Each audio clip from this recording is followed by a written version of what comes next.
கர்த்தருடைய இனிய நாமத்திற்கே மகிமை உண்டாவதாக. இன்றைக்கு நாம் பார்க்க போகிற வேத வார்த்தைகள் லூக்கா எழுதின சுவிசேஷம் 14ஆம் அதிகாரம் 15ஆம் வசனத்தில் கர்த்தர் இப்படி சொல்லுகிறார். அவரோடு கூட பந்தியில் இருந்தவர்களில் ஒருவன் இவைகளை கேட்ட பொழுது அவரை நோக்கி, தேவனுடைய ராஜ்யத்தில் போஜனம் பண்ணுகிறவன் பாக்கியவான் என்றான்.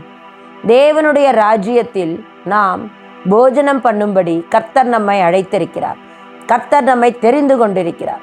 அவருடைய ஊழியங்களை செய்வதற்கு ஜாக்கிரதையோடு, பயத்தோடு, நடுக்கத்தோடும், விசுவாசத்தோடும், திடகாத்தமான நம்பிக்கையோடும் லக்கை நோக்கி ஓடுகிற பிள்ளைகளாக இயேசு கிறிஸ்துவானவர் நம்மை அபிஷேகித்து ஊழியத்திற்கென்று தெரிந்து கொண்டிருக்கிறார்.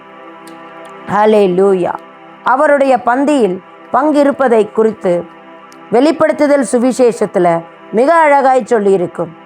19ஆம் அதிகாரம் 9ஆம் வசனத்தில், பின்னும் அவன் என்னை நோக்கி, ஆட்டுக்குட்டியானவரின் கல்யாண விருந்துக்கு அழைக்கப்பட்டவர்கள் பாக்கியவான்கள் என்று எழுது என்றான்.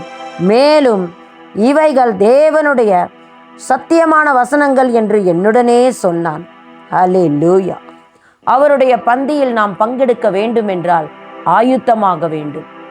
இயேசு கிறிஸ்துவானவர் எப்பொழுது வேண்டாலும் வருவார். விழித்திருந்து நாம் ஜெபிக்க வேண்டும். அவருடைய சித்தத்தை செய்கிற தேவ பிள்ளைகளாக காணப்பட வேண்டும். கீழ்ப்படிதலோடு கூட கர்த்தரை எந்நேரமும் நாம் துதித்து ஹல்லேலூயா அவரை மகிமைப்படுத்தி அவருடைய சித்தத்தை செய்கிற பிள்ளைகளாக நாம் காணப்பட வேண்டும். இயேசு ராஜாவின் விருந்து பந்தியில் பங்கெடுக்க நம்மை பாத்திரராய் மாற்றும்போது அப்பொழுது நாம் அவரை முகமுகமாய் காண்போம். ஹல்லேலூயா. 1 கொரிந்தியர் 13ஆம் அதிகாரம் 12-13 வாசிக்க கேட்போமானால், இப்பொழுதும் கண்ணாடியிலே நிழலாட்டமாய் பார்க்கிறோம், அப்பொழுது முகமுகமாய் பார்ப்போம். இப்பொழுது நான் குறைந்த அறிவுள்ளவன், அப்பொழுது நான் அறியப்பட்டிருக்கிறபடியே அறிந்து கொள்வேன். இப்பொழுது விசுவாசம், நம்பிக்கை, அன்பு இம்மூன்றும் நிலைத்திருக்கிறது. இவைகளில் அன்பே பெரிது. வெளிப்படுத்துதல் சுவிசேஷம் 22ஆம் அதிகாரத்திலும் 4ஆம் வசனத்திலும் கர்த்தருடைய வார்த்தை இப்படி இருக்கிறது. அவருடைய ஊழியக்காரர் அவரை சேவித்து அவருடைய சமூகத்தை தரிசிப்பார்கள். அவருடைய நாமம் அவருடைய நெற்றியில் இருக்கும். ஹல்லேலூயா. கர்த்தர் சீக்கிரமாய் வரப்போகிறார். என் தேவ ஜனமே, அதற்கு நாம் ஆயத்தமாய் இருக்கிறோமா? ஆம், இது ஆயத்தமாகிற காலம். இந்த ஊழியம் எக்கால சத்தத்தை தொனிக்கிற தோனி ஆயத்தமாக்குதலுக்காக, துரிதப்படுத்துவதற்காக கர்த்தர் இந்த ஊழியத்தை செய்ய சொல்லியிருக்கிறார். கர்த்தருடைய நாமத்திற்கே மகிமை உண்டாவதாக.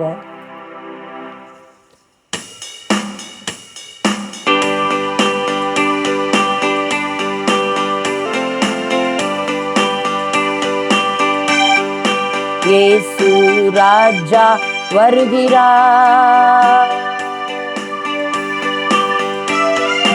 இயேசு ராஜா வருகிறார், ஆயுத்தமா. இயேசு ராஜா வருகிறார், ஆயுத்தமாம். எக்காலம் தோனிக்கும் ஆயுத்தமாம். ரகசியம் நிறைவேறும் ஆயுத்தமாம். இயேசு ராஜா வருகிறார், ஆயுத்தமா. சீக்கிரமாய் வருகிறார், ஆயுத்தமா. ஆயுத்தமா, ஆயுத்தமா, ஆயுத்தமா, ஆயுத்தமா. எரிகின்ற விளக்கேந்தி காத்திருப்போமே, எரிகின்ற விளக்கேந்தி காத்திருப்போமே. நம் நேசரின் வருகை சேர்ந்திடுவோமே. ஆயுத்தமாகியே காத்திருப்போமே, ஆயுத்தமாகியே காத்திருப்போமே. நம் இயேசு ராஜா வருகையில் சேர்ந்திடுவோமே.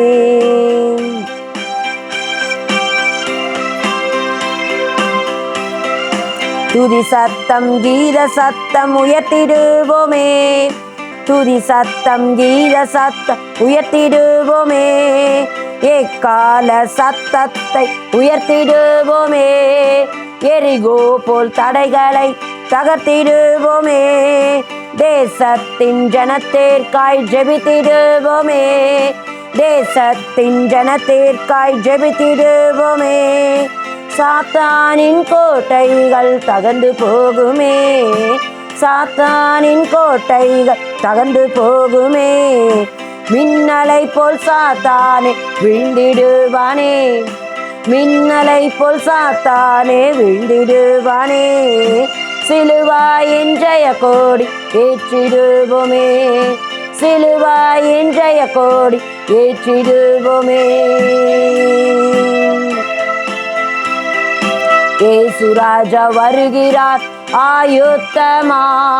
சீக்கிரமாய் வருகிறார் ஆயுத்தமா. இயேசு ராஜா வருகிறார் ஆயுத்தமா. எஜமானின் பந்தியில் பங்கு கொள்ளவே. எஜமானின் பந்தியில் பங்கு கொள்ளவே. பரிசுத்த பாத்திரமாய் மாற்றுகின்றாரே. பரிசுத்த பாத்திரம் மாற்றுகின்றாரே. அவரோடு இணைந்து நாம் களி கூறவே.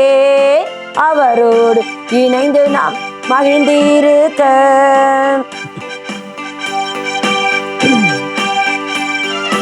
முகமுகமாய் அவரை நாம் கண்டிடுவோமே. முகமுகமாய் அவரை நாம் கண்டிடுவோமே. மறுரூப மகிமையில் துதித்திருப்போமே. மறுரூப மகிமையில் துதித்திருப்போமே. ஆயுத்தமா ஆயுத்தமா ஆயுத்தமா. இயேசு ராஜா வருகிறார் ஆயுத்தமா. இயேசு ராஜா வருகிறார் ஆயுத்தமா. சீக்கிரமாய் வருகிறார் ஆயுத்தமா.